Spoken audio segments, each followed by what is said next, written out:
சதவீதம் கூடுதலாகிட்டு இருக்கு. அப்படியாப்பட்ட சூழலில் வந்து நம்ம கட்சிக்குள்ள உறுப்பினர்கள் அப்படிங்கிறப்ப கட்சி உறுப்பினர்கள் குறைவாக இருக்காங்க பெண்கள். அதுக்கு பல காரணங்கள் உண்டு. நம்ம இந்த அமைப்பில் உள்ள வரவங்கலாம் உழைக்கும் பெண்கள், சாதாரண பெண்கள், அவங்களுக்கு குடும்பத்துலேயும் சும்மா இருக்குது, வெளியில் போய் சம்பாதிக்க வேண்டிய சுமையும் இருக்கிறது. அதனால் இதை பங்கு பெறதான் உங்களுக்கு சிரமம் இருக்குது. அப்போ இந்த கிளையை பொறுத்தளவு பெண்கள் பெரிய கொண்டு பாராட்டக்கூடியது. அதே போல் எதிர்காலத்தில் இந்த கிளை இன்னும் பலமாக்கிறதுக்கான முறையில் எடுக்கணும். இன்னும் சொல்லப்போனால் வந்து பெண்களை விட ஆண்களுக்கு கூடுதலான திறனும் புரியும் திறனும் செயல்பாடும் கூடுதலாக இருக்கிறதுக்கு வாய்ப்பு இருக்குது. அவங்க வந்து குடும்பத்துக்குள்ளேயும் இருக்கிறனால, வெளியில் நடக்கிற பல நிகழ்ச்சிகள் தெரியாமல் இருக்கிறனால அதை தெரிந்து கொள்ள வேண்டும் என்கிற அந்த எண்ணம் தூண்டுதல் ஜாஸ்தியாக இருக்கும் பெண்களுக்கு இயற்கையாகவே. அதனால் அவங்களுடைய செயல்பாடு எல்லாமே இப்போ பார்த்தீங்கன்னா சிதறி சொன்னவர்கள் இது ஆப்ரேஷன் சிந்தூர். இப்போ அவர் பேசும்பொழுது வீரர்கள் சொன்னார். பத்திரிக்கை சரியாக படிக்கணும். வெறும் படிப்பாக இருந்த வெறும் ஏட்டு பிடிச்சா பத்தாது. நாட்டு நடப்பு புரிஞ்சுக்கணும். அன்றாட செய்திகளை படிக்கணும். நான் கட்சி பத்திரிக்கை படிங்கிறது ஒரு புறம், அது இருக்கட்டாங்க.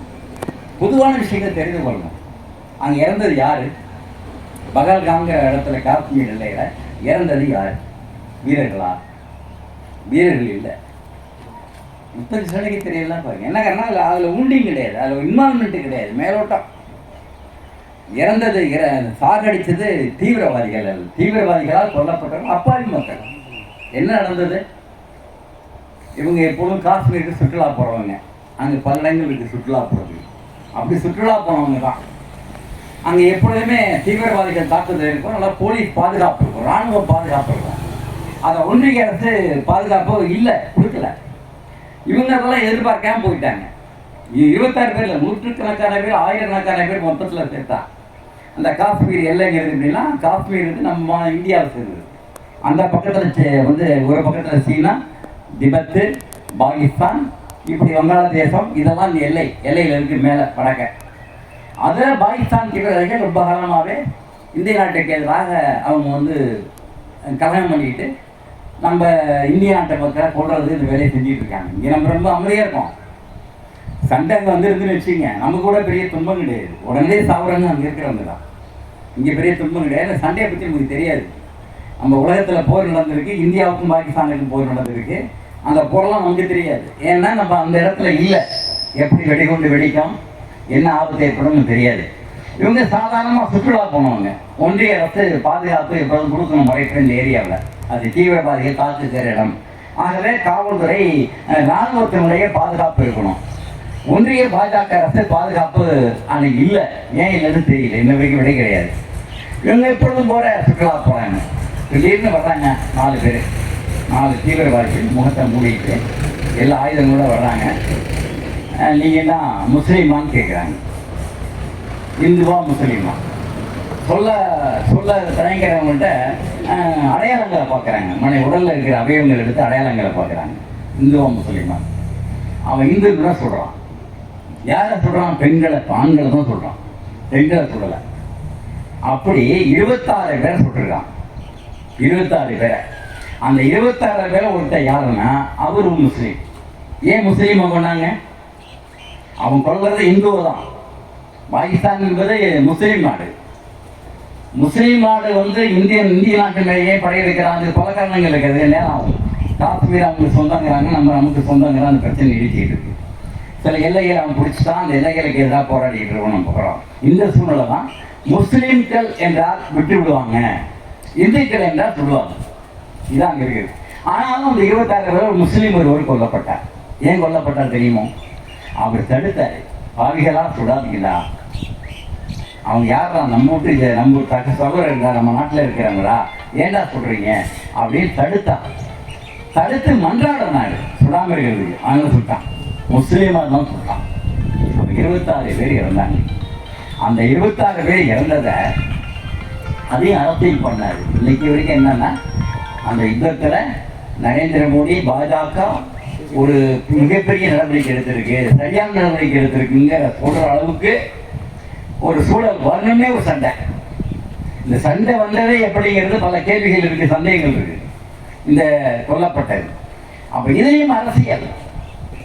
அவன் வந்து தீவிரவாதி கொள்றான், அந்த கொல்லப்பட்ட அந்த பாடி 26 பேர் பாடியை பக்கத்தில் இருக்குது, பக்கத்தில் கொண்டாந்து அங்கே போகல, இது வரைக்கும் பிரதமர் போகல, இப்போதான் போனாங்க ஒரு வாரத்துக்கு முன்னாடி.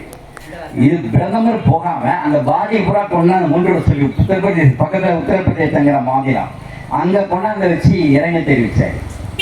ஏன் தெரிவிச்சார் தெரியுமோ? அங்கே போகாம அந்தாண்ட 80 கிலோமீட்டர் தான். ஏன் போகலை?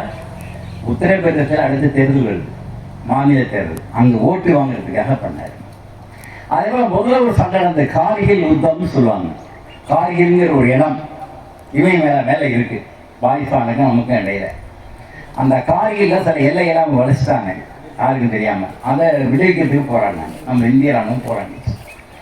அப்போ இறந்து போனாங்க, நம்ம இந்திய நாட்டு வீரர்கள் இறந்து போனாங்க. அவங்களும் போய் பார்க்கல, இதே நரேந்திர போய் பார்க்கல. அந்த கார்கிலில் இறந்தவங்களை பீகாரில் கொண்டு சொல்லி பாடியை அங்கே வச்சு தான் இறங்க தெரிவித்தார். ஏன்? அடுத்த சில மாதங்களில் பீகார் தேர்தல் வரப்போகுது, எல்லாம் தேர்தல் தான். மணிப்பூருங்கிற மாநிலம் இருக்குங்க இந்தியாவில், சின்ன மாநிலம், அழகிய மாநிலம். எல்லாம் சுற்றுச்சூழலாம் இந்த மாதிரி இருக்காது, எல்லாம் மலையடி வாரங்கள். மேலே மலை இருக்கு, கீழே வசிக்கிறாங்க, மேலே வசிக்கிறாங்க. கீழே வசிக்கிறவங்க மைத்தை இனம், மேலே வசிக்கிறவங்க குட்டி இனம். மலைஜாதியில் 2 பேரும், ஆனால் 2 இனம். ரொம்ப அழகான மாநிலம். பெண்கள்லாம் ரொம்ப அழகாக இருப்பாங்க, ஆண்களும் அழகாக இருப்பாங்க. கட்டையாக இருந்தாலும் சிகப்பாக அழகாக இருப்பாங்க. ஒரு அழகிய மாநிலம், வசிக்கிறதே பெரிய விஷயம். ஆனால் அங்கே என்னென்னா பக்கத்தில் அந்தந்த போனால், மலைக்கு அந்தந்த போனால் சீனா. சீனாவிலிருந்து இந்திய நாட்டுக்கு எதிராக இருக்கிற குரூப் வந்து கலகம் பண்ணி இவங்க நக்சலைட்டாக உருவாக்கி, இந்த நக்சலைட்டாக வளர்ந்துட்டு, நக்சலைட்னா அதிதீவிர கம்யூனிஸ்டுகள் அவங்க வளர்ந்தாங்க. அதெல்லாம் குட்டிக்கே மைத்தைக்கு சண்டை. ஸோ டெய்லி இதுதான் நடந்துக்கிட்டு இருக்கு. அந்த நாட்டு முதலமைச்சராக இருக்கிற பாஜக கட்சிக்காரர், அவர் மைத்தே இனத்துக்காரர், மைத்தே இனத்தை வேண்டிய அவர் மைத்தே இனம். அவர் மைத்தேய்க்கு சப்போர்ட் பண்ணுறாரு, குழிக்கு சப்போர்ட் பண்ணல, மலையாளிகளுக்கு சப்போர்ட் பண்ணல. பிரச்சனை கடையில் நடந்துட்டு இருக்கு. போலீஸ் ஸ்டேஷனில் இப்போ அங்கேயும் கிடையாது, போலீஸ் ஸ்டேஷனில் போய் கூப்பிட்றாங்க. 2 இனமே அங்கே இருக்கிற துப்பாக்கி கூட எடுத்துகிட்டு வராங்க, எடுத்துகிட்டு வந்து சொல்கிறாங்க. இதெல்லாம் சினிமாவில் பார்க்குற மாதிரி இருக்கும், அங்கேயெல்லாம் எடுத்து சொல்கிறாங்க. அப்போ ஒரு சம்பவம் நடந்து பாருங்க. ரோட்டில் போகிற ஒரு பெண்ணை நிர்வாணப்படுத்தி, நூற்றுக்கணக்கான பேர் மைத்தி இனத்துக்காரன் இந்த குகி பெண்ணை நிர்வாணப்படுத்தி, அசிங்கப்படுத்தி, அநாகரிகமாக தொட வேண்டிய இடத்துல தான் தொட்டு ரோட்டில் அழைச்சி போகிறோம். இது படமாக வந்தது. அப்படி படம்னா சினிமா படம் இல்லை, அதை அப்படியே படம் பிடிச்சி அனுப்பிட்டாங்க. எல்லாம் இந்தியா பூரா, உலகம் பூரா ஒரு இந்திய நாட்டு பெண்ணை ஒரு தீவிரவாத இனத்தோட என்னென்ன சண்டை போடலாம், உயிரிழக்கலாம். நடு ரோட்டில் ஒரு பெண்ணை நிர்வாணப்படுத்தி, அசிங்கப்படுத்தி, அநாகரிப்படுத்தி அழைச்சிட்டு போகலாமா? எந்த நடவடிக்கையும் இல்லை. இது வெளியே தெரிஞ்சது, வெளியே தெரியாத நிறையா நடந்திருக்கு. அந்த பாஜக முதலமைச்சர் இது போல நிறைய நடக்குதுன்னு சொல்றாரு, ஒப்புதல் கொடுத்துருக்கேன். இது இங்கே இன்ன வரைக்கும் பிரதமர் போகல. அந்த மணிப்பூருக்கு போய் பிரதமர் பார்க்கல, யாருக்கும் ஆறுதுன்னு சொல்ல. ஒரு பொண்ணு நான் கூட பேசி பதிவு பண்ணி போட்டிருந்தேன். ஒரு பெண்ணு, ஒரு குழந்தை பேசுது, பிரதமர் அவர்களே, அவர் பிரதமர் எப்போ எங்கே போனாலும் அமெரிக்காவில் இருக்கிறப்ப, அமெரிக்காவில் அங்கே எங்கேருந்து பிரதமர் வந்தார். நாங்கள் நாட்டை இழந்து, ஊரை இழந்து, எங்கள் தந்தை தாய் இழந்து தவிக்கிறோமே, பிரதமர் நீங்கள் வரமாட்டீங்களா என்று பேசுகிற அந்த வீடியோ மனசை உரிக்கிறோம். அதான் அந்த பொண்ணு குழந்தை பேசுகிறத கேட்டேன். அப்படியே விட கொடுங்க. இதெல்லாம் என்ன என்றால், எந்தெந்த வழிகளில் இந்தியாவில் ஆட்சியை தொடர்ந்து கொண்டு போகலாம் அப்படிங்கிற ஒரே சிந்தனை தான் பாஜக கட்சி. பாஜகவுக்கு, பாரதிய ஜனதா கட்சிக்கு ஒரே சிந்தனை, தொடர்ந்து ஆட்சியில் இருக்கணும் அப்படிங்கிறதான். இந்த சூழலை தான் இதை இந்த சண்டையை பெரிதுபடுத்தி எல்லா மத்தியிலும் ஒரு நல்ல பேர் வாங்குறதுக்கான முறையில் சில திட்டங்களை வந்து பாஜக செயல்படுது, மோடி செயல்படுறாரு. அதில் ஒன்று தான் இந்த தீவிரவாதிகள் தாக்குதல் மையமாக வச்சு எதிர் தாக்குதல் நடத்துறது, தீவிரவாதிகளை அழிப்பது அப்படிங்கிற நோக்கத்தில் தான் ஆபரேஷன் சிந்தூர் அப்படிங்கிற ஒரு திட்டத்தை அறிவிச்சார் மோடி. ஆபரேஷன் சிந்தூர் அப்படின்னா என்ன? சிந்தூர்னா குங்குமம், சிந்தூர்னா குங்குமம், குங்குமத்தை சிந்தூர் சொல்லுவாங்க வடநாட்டில். அந்த சிந்தூர் ஏன் பேர் வச்சாருன்னா, ஆபரேஷன் இந்த எதிர் நடவடிக்கை, அதாவது ராணுவ தாக்குதல், திருப்பி தாக்குதல் இருப்பான். இந்த ஆபரேஷன்னா ஆங்கிலத்தில் ஆபரேஷன், தமிழில் அந்த இடத்தை பொறுத்து அது முடிவாகும். மனுஷனுக்கு ஆபரேஷன்னா அறுவை சிகிச்சை, சண்டையில் ஆபரேஷன்னா எதிர் நடவடிக்கைன்னு இருப்பான். அந்த ஆபரேஷன் சிந்தூர் ஏன் பேர் வச்சாருன்னா, சிந்தூருங்கிறதுனா அந்த 26 பேர் இறந்து போன புறா ஆண்கள் அவருடைய மனைவியெல்லாம் குங்குமத்தை இழந்துட்டாங்க. 26 பேர் கொல்லப்பட்டதனால மனைவி புறா குங்குமத்தை இழந்து விட்டார். அந்த குங்குமத்தை இழந்ததால் சிந்தூர் என்று பேர் வைத்து அந்த இறந்து போன பெண்களுக்கு பாதுகாப்பை நாங்கள் கொடுப்போம் என்கிறத அறிவிக்கிற விதத்துல தான் ஆபரேஷன் சிந்தூர் அப்படின்னு பேர் வச்சு தீவிரவாதிகள் எதிராக தாக்குதல் நடத்தினாங்க. தீவிரவாதிகளை குறிவீச்சு அடிச்சாங்க, அவங்க திருப்பி அடிச்சாங்க. பொதுவாக பொதுமக்கள் கொஞ்சம் கொல்லப்பட்டாங்க, இந்த சண்டையில கொல்லப்பட்டாங்க. ஆனால் பெரிய அளவுக்கு வராம ஒரு லிமிட்டாக இவங்க செஞ்சாங்க, தீவிரவாதிகளை மட்டும் பார்க்கறதுன்னு. அப்புறம் உலக நாடுகள் தலையிட்டு பாகிஸ்தானுக்கு எதிராக நடவடிக்கை எடுத்து நீ சண்டை போடக்கூடாதுன்னு சொல்லி நிறுத்தி வச்சிருக்காங்க. அதை இந்த ஆபரேஷன் சிந்தூர் தலைமையேற்று நடத்துறது பெண்கள். ராணுவத்தில் இருக்கிற பெண் படை தளபதி. அதான் முக்கியமான விஷயம். பெண் படை கமாண்டராக இருக்கிறவங்க, அவங்க தளபதி. அவங்க 2 பெண்ணு அவங்க தலைமையில தான் அந்த சண்டை நடத்த உத்தரவு போட்டாங்க பாஜக. அந்த சண்டையில அந்த நெருக்கா தீவிரவாதிகளை மட்டும் பிரிவிச்சு அடிச்சு காலி பண்ணாங்க. அந்த பெண்கள் பாராட்டுக்குரியவர்கள். கணவனை இழந்த பெண்களுக்காக ஆறுதல் கூறுகிற வகையில் நடந்த சண்டைகளே தலைமையேற்று நடத்தியது 2 பெண்கள். இன்னும் சொல்ல போனா கல்யாணம் ஆகி ஒரு பெண், அதில் தளபதி ஒரு 10 நாள் 15 நாள் தான் அவருக்கு கல்யாணம் ஆகி உடனே போர் பண்ணிக்கு போயிட்டு தளபதி ஏற்றி செயல்படுத்தணும்னா உடனே செயல்பட போயிட்டு வெற்றிகரமாக முடிச்சிருந்தாங்க சண்டையை. கணவனை என்ன செய்வோம் என்று தெரியாது என சொல்லிவிட அப்படியாப்பட்ட ஒரு மிகப்பெரிய அளவுக்கு பெண்களும் இந்த சண்டையில பங்கு பெற்றிருக்காங்க. அத்தனையுமே நரேந்திர மோடியும் அமித்ஷாவும் பாரதிய ஜனதா கட்சியும் அவர்கள் சொந்த கட்சியினுடைய திட்டங்களாகவும் சொந்த கட்சியினுடைய சாதனைகளாக மாற்றிக் கொண்டிருக்கிறார். இது உண்மை அல்ல. அதுக்கு பின்னாடி இத்தனை பேர் இறந்திருக்காங்க. இன்னொன்று, இன்னைக்கு இந்தியாவில் பாஜக கட்சியே வேறு ஆட்சியை விட்டு அகற்றணும்னு போராடிட்டு இருக்கோம். கம்யூனிஸ்டுகள் போராடுறாங்க. ஏன் போராடுறோம்? பாரதிய ஜனதா கட்சிங்கிறதுக்கு முன்னாடி இந்த கட்சிக்கு என்ன பேர்? அது ஒரு சிவசேனான பேர் வச்சிருந்தான் ஒரு கட்டத்தில். அப்புறம் இந்து மகாசபை, ஆர்எஸ்எஸ்ங்கிற ஒரு தொண்டர் படை. இன்னும் சொல்ல போனா சுதந்திர போராட்ட காலத்துல எல்லாரும் இந்திய சுதந்திரத்துக்கு போராடினாங்க. ஆனா இந்த ஆர்எஸ்எஸ், யார் ஆர்எஸ்எஸ்னா இந்த மோடி இருக்கிறார்ல, அந்த கட்சியினுடைய மூல கருத்தாளர் தத்துவம் உள்ளதுதான் ஆர்எஸ்எஸ், இந்து மகாசபை. அது இந்தியாவில் சுதந்திரம் கொடுக்கக்கூடாதுன்னு வெள்ளைக்காரனுக்கு ஆதரவாக இருந்தது. சுதந்திரம் வரப்பெல்லாம் அவங்க சுதந்திரத்துக்காக போறல காட்டி கொடுத்தாங்க. அப்படியாப்பட்ட கட்சி இன்னைக்கு காங்கிரஸ் வீக்னஸ் வந்ததுனால ஆட்சியில் ஒரு பெரிய கட்சிங்கிற வகையில் தகுதியோடு அதை செயல்படுத்த விளைவு பாரதிய ஜனதா கட்சி 2012 தேர்தலில் ஜெயிச்ச பிறகு இந்திய நாட்டு மக்கள் மீது பலவிதமான தாக்குதல் அவங்க நடத்தின தாக்குதல் கொஞ்சம் நஞ்சம் அல்ல. திடீர்னு ஒரு நாள் என்ன செல்லாதுன்னு சொன்னாங்க. என்ன செல்லாதுன்னு சொன்னாங்க? 2000 நோட்டு. அப்புறம் இன்னொரு நோட்டு 2000 நோட்டு, 500 நோட்டு திடீர்னு செல்லாதுன்றாங்க. 1500 என்ன சொன்னாங்க? அப்ப அவரு 2000 தான். 1500 2014 1500 வருது. 1000 ரூபாய் 500 தான். அதுக்கப்புறம் 2000 வருது. சொன்னா சரியா 2000 நிப்பாட்டிட்டாங்க. 2000 நிப்பாட்டிட்டாங்க. இப்போ அது பின்னாடி பார்ப்போம். 500 1000 திடீர்னு செல்லாதுன்னு அறிவிச்சாங்க. என்ன ஜனங்களுக்கெல்லாம் அது என்ன சொல்றேன்னா, இது மீண்டும் ஒரு சுதந்திர போய் தொடங்கி உள்ளேன். ஆகவே இரவு 12:05 அறிவிச்சது. இரவு 12:01 பார்லிமெண்ட்டை கூட்டி திடீர்னு அறிவிக்கிறது மீண்டும் ஒரு சுதந்திர போடுறோம். ஏன் செல்லாதுன்னு சொன்னாரு? காரணம், இந்த பணம் பெரிய அளவுக்கு கருப்பு பணமாக இது லாக் ஆகிருக்கு. இந்த 1000 500 பல பெரிய இடங்கள்ல கருப்பு பணமாக பதுக்கி வைக்கப்பட்டிருக்கு. உலகத்திலையும் இந்தியாவிலையும் அதையெல்லாம் மீட்க போகிறேன். கருப்பு பணத்தை ஒழிச்சா, முதல் சொல்லியிருக்கேன்ல, நான் ஆட்சிக்கு வந்தால் கருப்பு பணத்தை ஒழிச்சு ஆளுக்கு ஒவ்வொருத்தருக்கும் 15 லட்சம் ரூபா அக்கௌண்ட்ல பணம் போடுவோம்னு சொன்னாரு. நம்ம ரொம்ப மறதி ஜாஸ்தி, அதெல்லாம் மறந்துடுவோம். அது அவருக்கு வசதி.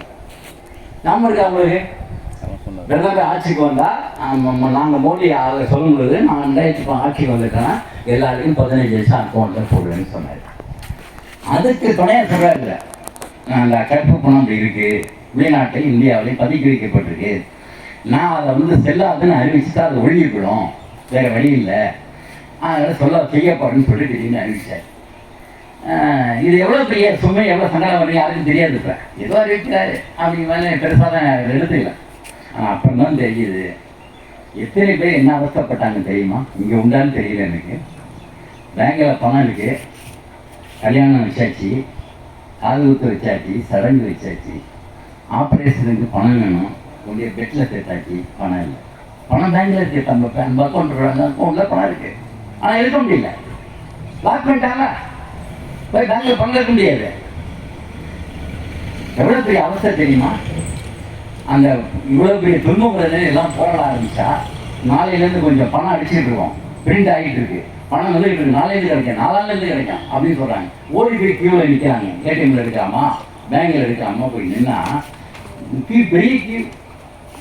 அதில் 10 பேர் எடுத்துகிட்டு இருப்பாங்க, 11 பேர் பணம் இருக்காது. சரியாக அடிக்கிற பணம் எங்கே போகுதுன்னே தெரியல. இடையில வேற அடிக்கிற பணம் எல்லாமே முக்கட்ட இல்லை, வேற இதே போயிட்டு இருக்கு, மாற்றம். பல பேர் வந்து 58 பேர் செத்து போயிருக்காங்க. இந்தியாவில் 58 பேர் செத்துருக்காங்க. டிவியில் நின்று பணம் கிடைக்காம, மயக்கடிச்சு விழுந்து, கல்யாணத்தை வச்சு கல்யாணம் பண்ண முடியாமல், வீட்டு விசேஷங்களை முடிக்க முடியாமல், தன்னுடைய தாய் தந்தை ஆஸ்பத்திரிகளை பார்க்க முடியாமல் இறந்து போயிருக்காங்க. இப்படி 58 பேர் இந்தியாவில் இருந்திருக்காங்க. சரி, பணம் வந்துதா, கருப்பணம் ஒழிஞ்சுதா. அடித்த பணத்தில் இன்னும் அதாவது 4% பணம் வரல. இந்த அடித்த பணத்தை 10,000 கோடி அடித்தா 10,000 கோடி வரணும் தான் கருப்பணும் வரல. அந்த 1000 ரூபா 500 நோட்டு 2 வரல, இந்த நோட்டு வரல. அதுக்கு பதிலாக 4% நோட்டு வரல, திரும்பி வரல. இது ஒரு கணக்கு. இன்னொன்று, கருப்பு பணத்தை ஒழிக்கல. கருப்பு பணம் விலையாயிடுச்சு. எவன் பறிக்கிச்சானா அவனே போய் இதை பயன்படுத்தி அவனே வெள்ளை நோட்டா மாற்றிட்டான்.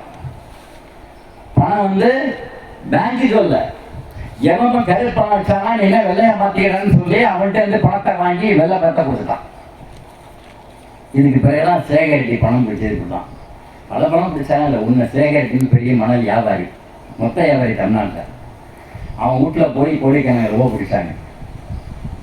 அதே போல் ஒரு இன்னொருத்தன் ஆந்திராவுக்கு தமிழ்நாட்டில் தொழில் பண்ணுறான். தலைமை செயலாளர் கோட்டையில் எப்படி பணத்தை போடுறான். பெட்டில் அடுக்கி வச்சுருந்தாங்க. படுக்கிற பெட்டில் இந்த செல்லாதுன்னு சொன்ன நோட்டு அது உள்ளே இருந்தது, அடுக்கி வச்சுருந்தான். அப்போ பணத்தை விலையாக்கிட்டான். பணமே இல்லை. நம்ம 15 லட்சம் எங்கே கிடையாது, ஏமாத்திட்டாரு. கருப்பு பணத்தை வெள்ளையாக்குறதுக்காக கொண்டு வந்து கேட்காங்க.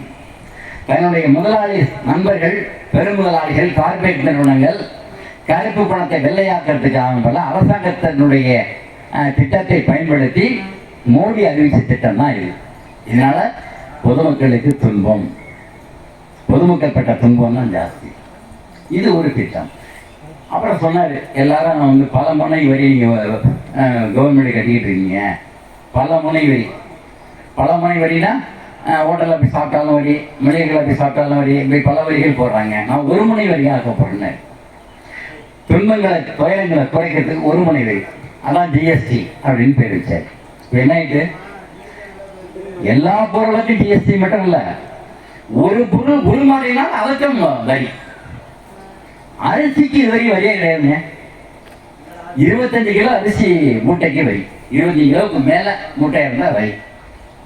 அதனால் இப்போ வியாபாரிகள்லாம் 25 கிலோ 26 கிலோ மாற்றிருக்காங்க, 24 கிலோ மாற்றிருக்காங்க. எல்லாத்துக்கும் வரி. அரிசியிலேருந்து நீங்கள் அரிசி போனால் வரி, நெல்லுக்கு வரி, அரிசிக்கு வரி, அரிசியிலேருந்து மாவு தயார் பண்ணால் வரி, அதுலேருந்து வேறு பொருள் தயார் பண்ணால் வரி. ஒரு பொருளை பல பொருளானால் அது வரி உண்டு. இது வரைக்கும் அந்த மாதிரி வரியே கிடையாது. நீங்கள் ஹோட்டலில் போய் சாப்பிட்ருந்தீங்கன்னா தெரியும். ST state tax, central tax, CT எஸ்டின்னு போட்டு பில்லை கொடுப்பான்.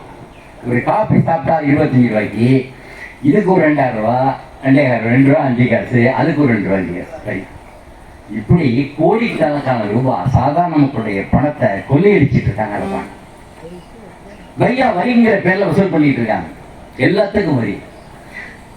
பாடி இந்த ஈமச்சரங்க செய்கிற மாதிரி பொருள் அதுதான் வரி. இப்படி வரி கிடையாது. கருமாதிக்கு செய்கிற பொருள் வாங்குறப்ப அதுதான் வரி. எல்லா விதமான வரி வசூலிச்சு இந்தியாவில் சுமிச்சம் இருக்கா? வெக்காலிக்கான திட்டங்கள் செலவிட போகிறதா? இல்லை. அப்போ திட்ட நிதியெல்லாம் எங்கே போகுது? இப்போ ஒரு வாரத்துக்கு முன்னாடி ஒரு திட்டத்தை அறிவித்து போராட்டம் பண்ணோம். பேங்கில் இனிமேல் நகை கடன் அடகு வைக்கணும்னா நீங்கள் வந்து உங்களுக்கு சொந்தங்கிறதுக்கு சர்டிஃபிகேட் கொடுக்கணும். எந்த பேங்கில் கொண்டு வச்சாலும். அரசாங்க பேங்க் நான் சொல்கிறேன், தனியார் அடகு கடை இல்லை. நீங்கள் எந்த அரசாங்க பேங்கில் கொண்டு அடகு வச்சாலும் நீங்கள் உங்கள் சொந்தங்கிறதுக்கு பில்லு கொடுக்கணும். பில்லு இல்லைன்னா எடுத்துக்க வேண்டாம். அரிஸ்டாம் ஒரு வாரத்துக்கு முன்னாடி. அடுத்து நீங்கள் வைக்கிற நகையை 24 காரட்டு கீழே கிடையாது. 24 காரட்டு கீழே கலங்கிற கொடுக்க வேண்டாம். 24 காரட்டுக்கு மேலே இருக்குன்னா ஆனால் 24 காரட்டை தான் 24 காரட்டுக்குரிய பணம் தான் கொடுப்போம்.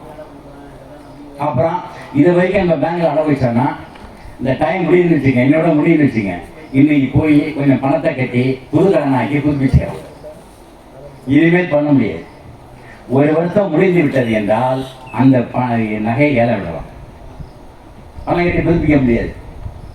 இப்படி பல விதிகளை இன்னைக்கு ஒன்றிய அரசாங்கத்தின் கட்டுப்பாட்டில் இருக்கிற ரிசர்வ் பேங்க் அறிவிச்சு ஒரு வாரமாக பெரிய போராட்டம் பண்ணி அப்புறம் தஞ்சாவூரில் வந்து திமுக உள்பட நம்மலாம் சேர்ந்து போராடி தற்காலிகமாக நிறுத்தி வச்சிருக்காங்க. இப்போ இது ஒரு தாக்குதல்.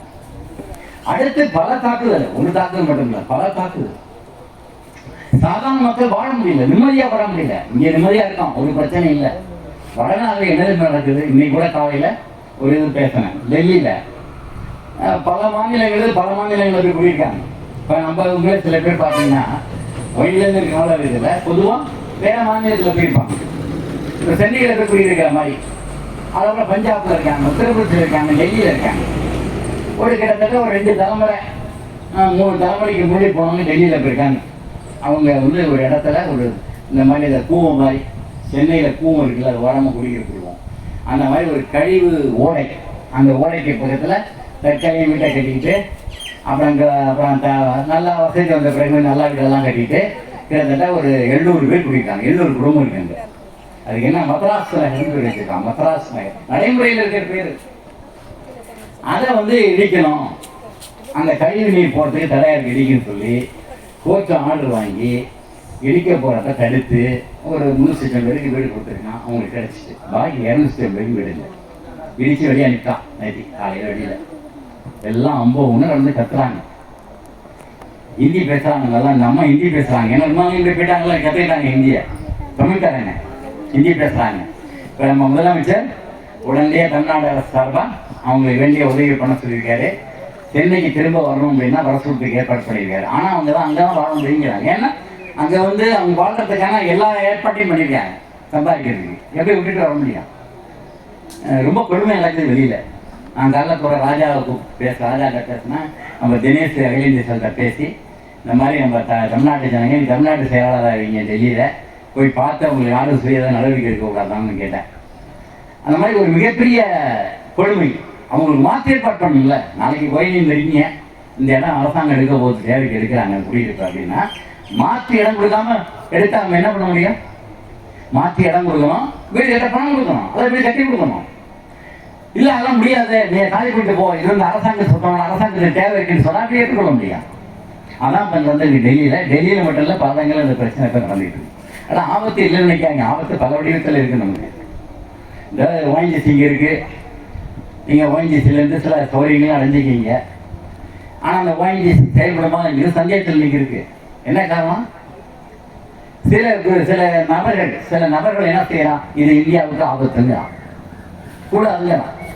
அது வந்து எவ்வளோ கிட்டத்தட்ட 40 வருஷம் 35 வருஷம் 40 வருஷம் வந்து இப்போ ஆபத்தான். அவங்களும் என்னன்னா திட்டத்தை வந்து வெளிப்படையாக அறிவிக்காம இது ஹைட்ரோ கார்பனா மீத்தனா ஷெல்லா என்னன்னு சொல்லாம போட்டு குறைச்சிட்டு